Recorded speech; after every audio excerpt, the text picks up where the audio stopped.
কিয়ামতের আগে আগে আরো কিছু মানুষকে আল্লাহ পাক কিন্তু শূকর এবং বানরে পরিণত করবেন। এই হাদিসটা কি জানেন? হাদিসটা শুনে রাখেন, এটা আখিরুজ জামান বা কিয়ামতের আলামত সংক্রান্ত হাদিসগুলোর মধ্যে পাবেন।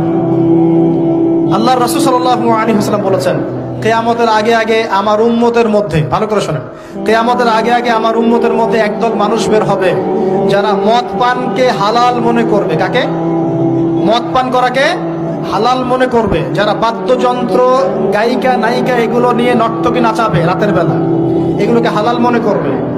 যারা অশ্লীলতা, বেহায়াপনাকে জায়েজ করে নিবে, ঠিক আছে, এরকম কয়েকটা পাপের কথা বলে নবীজি বলছেন একদিন সকালবেলা আল্লাহ পাক তাদেরকে ঘৃণিত বানরে পরিণত করবে। এটা হবে সামনে, কখন কিভাবে হবে আল্লাহ ভালো জানে। এবার আমি কনসেপ্টে চলে আসি। এই যে পৃথিবীতে নেমে আসলাম, তাহলে আমরা কোত্থেকে আসছি ভাই? আমরা কি পৃথিবীর অধিবাসী ছিলাম? আমরা জান্নাতে ছিলাম, ওখান থেকে আল্লাহ পাক পাঠিয়েছেন। এবার পৃথিবীতে এসে আদম আলাইহিস সালামের যুগে খুব একটা দুর্ঘটনা ঘটে নাই, একটা ঘটেছে। কয়টা? একটা। ভাই হাবিলের কুরবানি কবুল হয়, কাবিলের অন্তর্দাহ হয়, জ্বালা হয়। কেন হাবিলেরটা কবুল হবে, কাবিলের কেন হচ্ছে না? এই হিংসার বশবর্তী হয়ে কাবিল হাবিলকে হত্যা করে ফেলে। হত্যা করে লাশটা দাফন করার পদ্ধতিও তার জানা ছিল না। আল্লাহ কাককে পাঠালেন, কাককে দেখে সে শিখল। প্রথম দুর্ঘটনা হচ্ছে হাবিল কাবিলের দুর্ঘটনা। বলে রাখি, আজকেও নিজের ভাইয়ের বেশে বহু কাবিল মুসলিম সমাজের মধ্যে ঘুরে বেড়ায়। নিজের ভাইয়ের লেবাসে, পোশাকে, সুরতেই বহু কাবিল এখনো কিন্তু মুসলিম সমাজে ঘুরে বেড়ায়। তো আমরা কাবিলদেরকে কাবিলের পরিণতি সম্পর্কে সচেতন করতে চাই।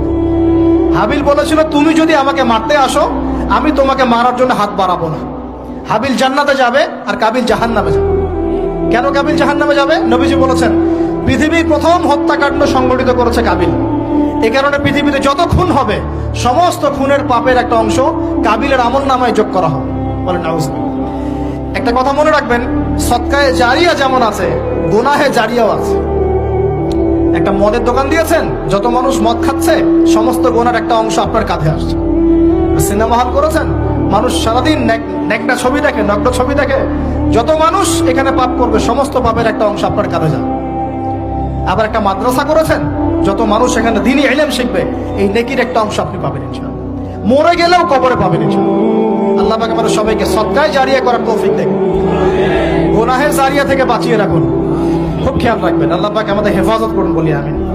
এবার ওই যুগ শেষ, নূহ আলাইহিস সালামের যুগ। এই যুগে আল্লাহর একই সুন্নাত। নূহ আলাইহিস সালাম 950 বছর দাওয়াত দিলেন, 40টা বা